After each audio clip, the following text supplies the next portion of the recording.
I think the next big relationship for me is finding the most ecstatic and transcendent understanding of love. Love through my partnership with the love of my life, my partner, Tiffany. I can express my human agency and contribute to the richness of this place. I think there's a healing power to getting rid of the fear and stepping into love. Welcome to Voices of Esalen. I'm Sam Stern. My guest today is Dr. Victor Santiago Pineda, a globally recognized disability rights advocate, scholar, social impact leader, and professor at UC Berkeley. As a visionary in inclusive urban development, Dr. Pineda has advised the United Nations, the World Bank, and cities around the globe on accessibility and human rights. Dr. Pineda's groundbreaking work is redefining how societies think about inclusion, equality, and innovation. He recently visited Esalen to take part in Douglas Drummond's workshop In the Company of Men, the Embodied Masculine. We came together to speak about his remarkable journey and his insights around inclusion at Esalen and unconditional positive regard. How does the embodied experience, including the embodied experience of disability, give us tools for shaping a better future for everybody? Wow, Sam, that is the question of what it means to be human. Because the question you're asking is a universal question of mortality, morbidity, illness, health, and the whole spectrum between birth and death. And I think the most important part of embodying the physical form is embodying your inherent understanding of the way you move through the world. And those are obviously context specific, culturally specific. There's an economic, political, social dimension to the way that our bodies are defined.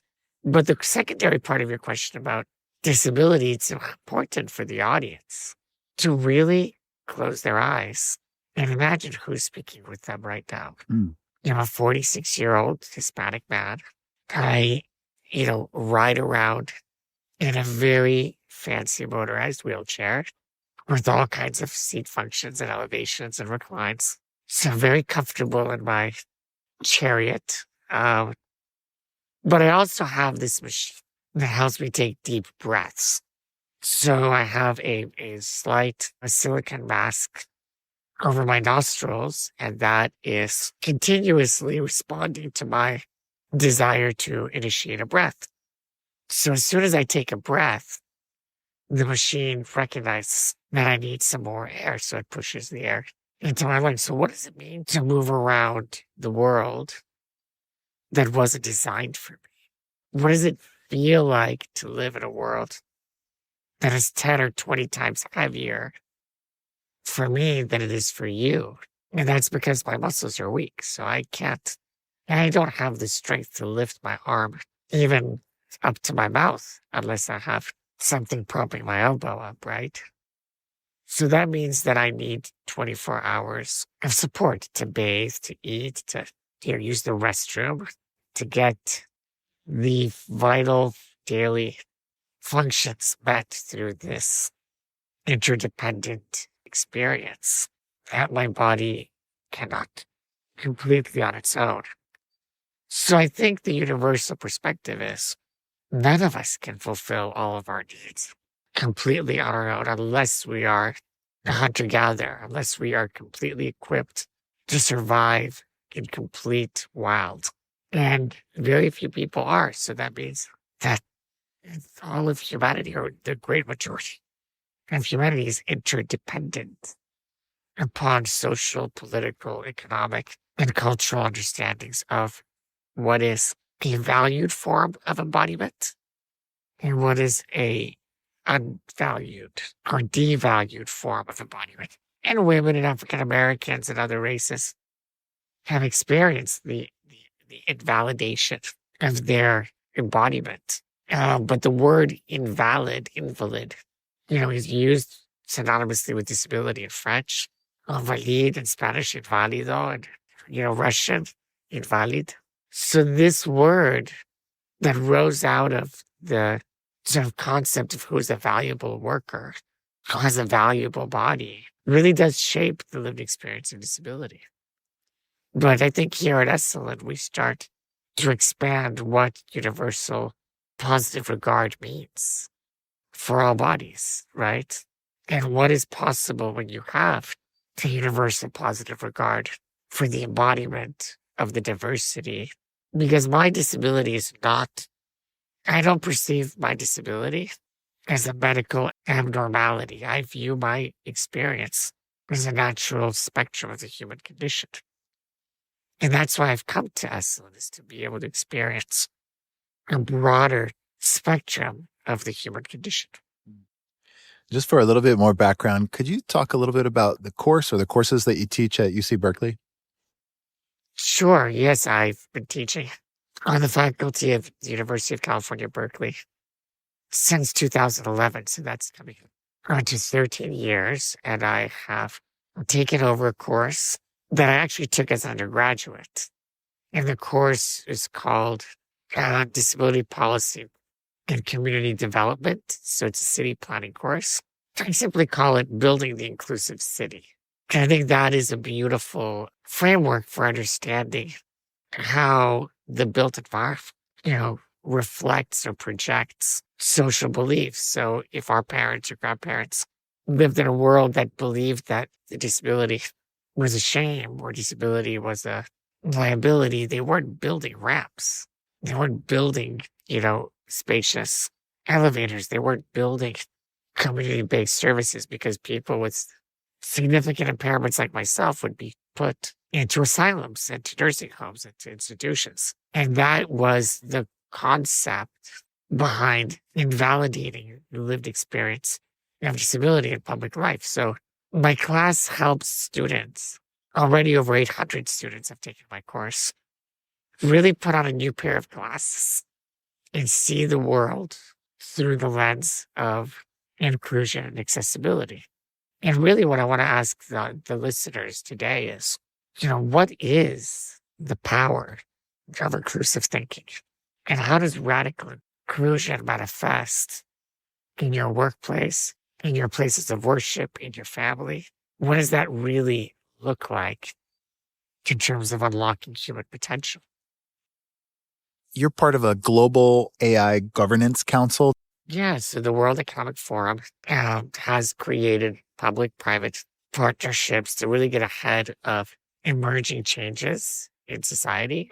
And obviously, artificial intelligence is one of these massive existential leaps for humanity. Just like when we had to move bricks one by one without a large truck, you had to move them in wheelbarrows. There's a certain amount of labor force in moving those bricks. Now we have AI that is facilitating, like the big truck, large amounts of intellectual work, intellectual labor, and bringing the cost of that intellectual work, intellectual labor down.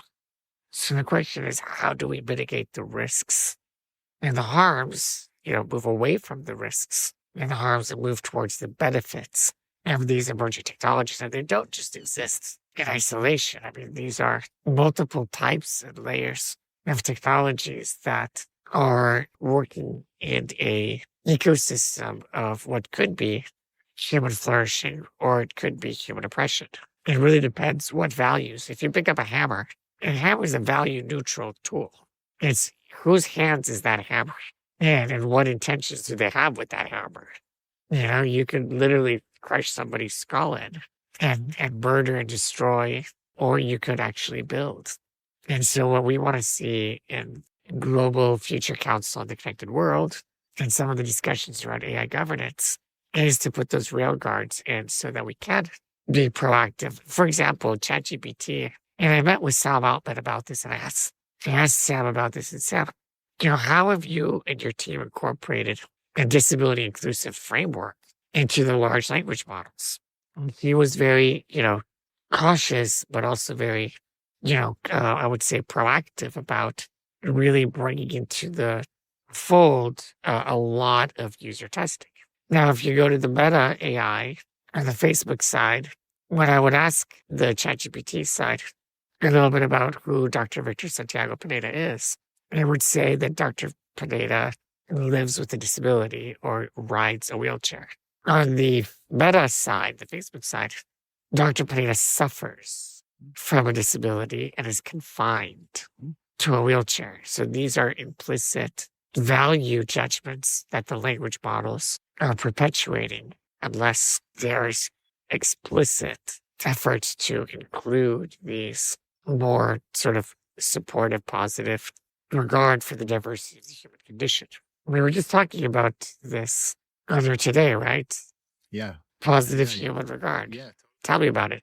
Well, the function and value of unconditional positive regard is it midwifes a kind of emergence of self for people. I've seen it happen here at Esalen innumerable times where people are encouraged to share shadow side, unattractive sides of themselves. It's met with community acceptance and that person blossoms. I mean, my partner is this brilliant woman. Her name is Tiffany Hartson-Cran, and she developed an AI that has universal positive regard for people experiencing divorce. And so the project she developed is called Healing from Divorce. And there's so much pain and trauma. I mean, I can tell you from my own experience the end of my first marriage, you just need someone or something to give you a positive regard. And so this AI that she developed, really does hold you in a space of protection and of support, and even uses kind words. So I think when you ask about AI, it doesn't have to be this, 1984 dystopia. It could really be this more poetic, more humanistic, gentler way that we can be supported, because those language models, have the power to help us redirect our focus. And the most valuable commodity we have is our attention. The question that the audience and our listeners should ask themselves is, where am I putting my attention? And how am I using the time that I have to align with my values? Out of curiosity, do you use any AI tools in your physical space? Well, the physical aspect for now is quite human, right? So go to the restroom and I go number 2 and somebody needs to take a piece of toilet paper and just, help me clean up. That is what a physical human can help me with. I don't know if I want a robot getting up into my business there. But the question really is, what is around the corner, right? If I'm paying a home care worker anywhere between, $30,000 to $90,000 a year, and I can get, one of these new AI-equipped robots, to support some aspects of helping me make a cup of coffee or helping me boil some pasta, like those could be substantial savings and improvements in my life, right? Because then I can use some of that extra money to come to a wellness retreat and get an Esalen massage or get some other supports that'll help me revitalize and recharge in other ways. Do you feel like you would miss that human interaction or that you would welcome that less of it? I love humans. I love being touched and I love getting a hug. And it's nice to have a supportive conversation with an AI, but they don't have yet warmth and feelings. And that is what is increasingly going to make a place like Esalen more and more relevant and more important for humanity.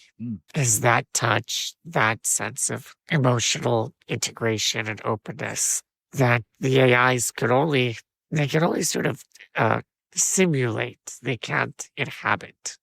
Earlier, you talked about this sense of radical inclusion. Do you feel that there is economic and social value potential in that equation? I mean, let me ask you this question. Is there an economic and social value to me being able to drive my chair around here and having this podcast with you? Yes. I can express my human agency and contribute to the richness of this place because somebody decided to invest in making, adaptations and accommodations, to this property. It's a very challenging property. As you know, it's on a hill and it just takes a commitment to those values, and those values to have an economic equation, because if Esalen can be promoted or at least communicated as an accessible and inclusive place, then people that would like to bring their grandparents could feel more comfortable. People that might want to bring their father or their mother that maybe had a stroke or has multiple sclerosis or has other challenges, mobility challenges, and if the staff is aware of all those types of supports, we can plan for that. If it's too difficult to get from the cabin to the lodge, maybe somebody could arrange for the meal to be brought to their cabin because it's difficult for them to move around. So the question isn't so much, is there an economic value? The question is, do we value the things that matter most? And once we do value those things, we invest in those things. There's a beautiful phrase that a teacher of mine said: what we appreciate appreciates. What we appreciate appreciates. So if we appreciate inclusion and accessibility at Esalen, that will appreciate the general brand of Esalen. That would appreciate the donors that want to be able to give back and maybe, build more lodges that have state-of-the-art universal design features. So those are the things that I think we have to be aware of. It's a possibility that the incoming administration that we'll see in January of 2025 may be less narrowly interested in a diverse array of equality across the board, and in fact was able to be elected in part through frustration, pushback against what people see as fear, like a wokeism. What are your thoughts as we sort of enter in this new era? Well, we each have to ask ourselves a question. Not only what makes our life worth living, right? No matter what the circumstances. Viktor Frankl, and so many other writers that just, looked at the search of meaning, right? What is a life worth living? They indicate that it's not what happens to us that matters as much as how we respond. So the question for us is, whether we are excited about this administration or whether we're not, whether we're terrified of what we might be losing. The question is, how do we respond? How do we show up at an inflection point to be able to elevate the values that matter most to us? And, we're part of an ecosystem. I had a great fortune of spending time with Little Bear, the chief of the Esalen tribe. Here we're doing a men's retreat. And, he reminded us all that, we are all part of the continuum of this planet's expression, right? We are all emergent beings of this turtle island. So the question really is, how will we be in service? How will we show up for each other? And how do we recognize our relationship to ourselves, to our neighbors, to the women in our lives, to the brothers in our lives, but also to the tree people and the stone people and the water people, and look at the continuity of everything that has emerged from the earth as a family. This tree might not look like me, but it emerged from Mother Earth. So the tree is my brother. So the question becomes, how do we show up and bring some of those ancient wisdoms, or bring some of this positive psychology, or bring some of this wellness into our day-to-day lives, and then en masse continue to appreciate and invest in those values in the face of change, in the face of transformation, the change of fear. How do we show up with love in the face of fear? Tony Robbins says you can't have fear if you have gratitude. And I think that's a really important morning practice. Look, I'm in a wheelchair. I can't get out of bed. If my morning attendant gets sick, it's fucked because I have to figure out a plan B on how I'm going to get out of bed. And that was super complicated during the pandemic because there were so many restrictions on how people can move around. But the question is, what is the way I can find gratitude, the simple things in my life, and then build from that place and support the values that matter most to me? So I think the administration and I think the political changes are like weather patterns, right? You're not every storm, every summer, every fall, every winter changes, and nothing lasts forever. I feel like You occupy a space of inspiration for a lot of people. I was lucky enough to get to see the documentary film that you directed, and even just some of the men in the men's workshop have talked to me and expressed gratitude for the fact that you've been part of the workshop. What is it like to occupy that for people? Can it ever feel like too much responsibility, or how does it sit with you? Well, it sits very comfortably because I have a great seat cushion and my wheelchair. It's super cozy on my butt. I think the most important thing is that I've chosen the path of leadership and I've chosen the path of service. I could have chosen to hide. I could have chosen to be hidden, in my home. I could have chosen to be afraid of all the obstacles and the barriers and the discrimination that I faced and the bullying that I faced as a child. That could have been a choice. But I chose a different path.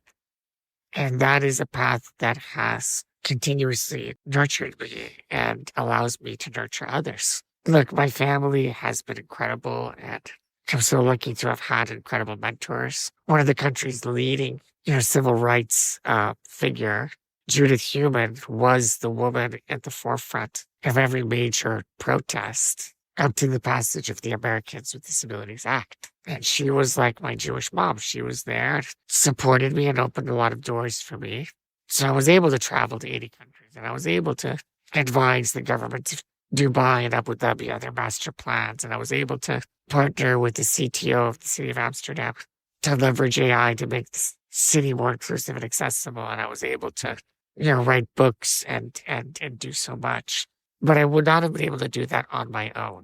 And I think men get too many false perspectives about having to man it out and having to be tough and having to suppress, the complexity of their lives. I think the important thing is to keep experimenting with and iterating on what you're not and shedding those layers until you're left with just what you are. And once you're left with what you are, then share that bravely with the world. It's wonderful. Okay. Last question for you, Victor. I'm going to let you get down to the tubs and enjoy yourself. What are your creative projects that are on the horizon for 2025? What's invigorating you? Well, I'd love to get a community of filmmakers here at Esalen to really imagine collectively what are the stories that have to be told from this place or from these set of values. Because Esalen isn't just a place, it is a way of being, it's a way of thinking, right? And so whether we're in Berkeley or whether we're in Kyoto or whether we're in Kampala in Uganda, there's a gentleman that's at one of our retreats that flew all the way from India, right? We are taking the values, perspectives, and ideas. And what are the stories that still need to be told? And the next project that I have after your audience, you can add a link to the film so they can really get to see this short, award-winning 37-minute film that was screened at Burning Man and at Davos at the World Economic Forum, and we screened it here. And that's it's a story about not only what makes life worth living, but what are the relationships that really create richness in our lives. And so I think the next big relationship for me is finding the most ecstatic and transcendent understanding of love. Love through my partnership with, the love of my life, my partner, Tiffany, but also how that type of love can help create a opening for others to have more courage and love the planet and love their neighbors or, love their parents. Or I think there's a healing power to getting rid of the fear and stepping into love. So, my life mission since I was a child was to unlock human potential. And it took 46 years for me to get to this place that has been doing it for, nearly 60 years. And now I'm here and I want to be able to contribute to this ecosystem and build, new pathways for unlocking human potential. And part of that is to be able to tell stories. So thank you for the opportunity for allowing me to share my story and for allowing your listeners to, reach out and get in touch with me or even just bring your family members with disabilities and help get more of that presence here because the staff, they might be challenged on occasion with having to make accommodations, but it's like flexing a muscle. The more you do it, the stronger it gets. Dr. Victor Pineda, thank you so much for joining us today on Voices of Esalen. It's been an extreme pleasure and quite an honor. Thank you so much, Sam. And we'll see you again soon. Thanks so much for listening to Voices of Esalen. This show is produced in conjunction with Shira Levine. Our theme song is by Nico Holloman. Until next time, be well.